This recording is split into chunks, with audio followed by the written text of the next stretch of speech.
আমাদের শিশু হারিয়েছে, একটা অ্যাক্সিডেন্ট হয়েছে। আমার তো আরো 2টা বেবি এখানে হয়েছে। এরকম একটা প্রতিষ্ঠান বন্ধ করে দিলে দেশও ক্ষতিগ্রস্ত হবে। 8 দিন কর্তৃপক্ষের যে সার্ভিস, এই সার্ভিসটা দিচ্ছে এটা যেন অব্যাহত থাকে। আমার কিন্তু 3 নম্বর বেবি কিন্তু ছিল।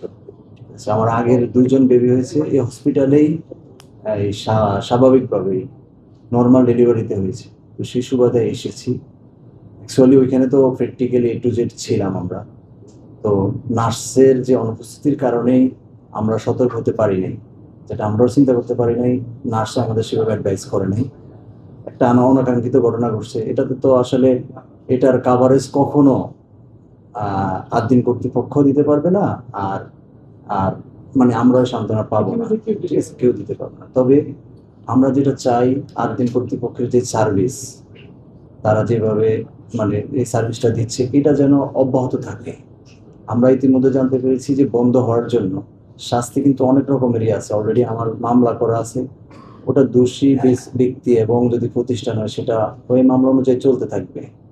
আর আমরা চাই 8 দিন সার্ভিস যেটা দিচ্ছে হসপিটালের, এটার জন্য দেশকে ক্ষতি করে বা দেশের মানুষ সার্ভিস থেকে বঞ্চিত করা ঠিক হবে না। এই জন্য আমরা চাই স্বাস্থ্য অধিদপ্তর এবং সরকার এবং আপনাদের মাধ্যমে চাই যে 8 দিন কর্তৃপক্ষের যেন যে সার্ভিসটা তাদের, তো যেন তারা সেটা সার্ভিসের ক্ষেত্রে যে ত্রুটিগুলো আছে অলরেডি সেগুলা সংস্কার করে ওনারা ওনাদের সার্ভিসটা যেন অব্যাহত থাকে। অ্যাকচুয়ালি আমরা 8 দিনে ক্ষতিগ্রস্ত হয়েছি, এটা তারাও মর্মাহত, আমরাও, সারা বাংলার মানুষ সকলেই। বাট ওনাদের পর্যায়ে মানে এখানে আসার উদ্দেশ্য হলো একটা ভালো ট্রিটমেন্ট আমরা পাই এবং রিজনেবল প্রাইসে। এরকম একটা প্রতিষ্ঠান বন্ধ করে দিলে দেশও ক্ষতিগ্রস্ত হবে, আমরা সাধারণ নাগরিকও ক্ষতিগ্রস্ত হবে, এটা আমি মনে করি। আমাদের শিশু হারিয়েছে, সেজন্য আমরা অলরেডি মামলা করেছি এবং আমরা মানে যে মানে যারা এর সাথে সরাসরি দোষী সাব্যস্ত হবে তাদের সর্বোচ্চ শাস্তি আমরা আবেদন করেছি রাষ্ট্রপক্ষের কাছে এবং ওনাদের এই থানার মাধ্যমে আমরা সেটা করে যাচ্ছি। একটা অ্যাক্সিডেন্ট হয়েছে, আমার থেকে কষ্ট কিন্তু আর কেউ নাই এখানে, ঠিক আছে। আমার সন্তান হারিয়েছে আমি জানি, আর আমরা তো অকৃতজ্ঞ হতে পারি না। আমার তো আরো 2টা বেবি এখানে হয়েছে, আর এই বেবিও সুস্থ ছিল। ওনারা অসুস্থ না যে ওদের ট্রিটমেন্ট চলে, মা ছিল বিদায়, বেবিও ছিল।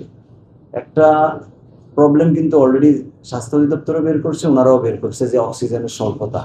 এটার কারণে যে একটা প্রতিক্রিয়া ধরা পড়েছে, বেবিদের একটা প্রতিক্রিয়া আসছিল, বমি করেছিল, কান্নাকাটি করেছে। সেই ক্ষেত্রে যদি অ্যালার্ট হয়ে যেত তাহলে কিন্তু অলমোস্ট কেউই কিন্তু এখানে মৃত্যুবরণ করতো না। আমরা তো বাহিরে পুরুষ মানুষ, ভিতরে তারা ওইভাবে গাইড করতে পারে না, বিদায় আস্তে আস্তে একটা পর্যায়ে এটা তো পরবর্তী ঘটনা আপনারা জানেন। এখন এটার কারণে একটা বড় প্রতিষ্ঠান বন্ধ করে দেবে, এটা আমরা চাই না।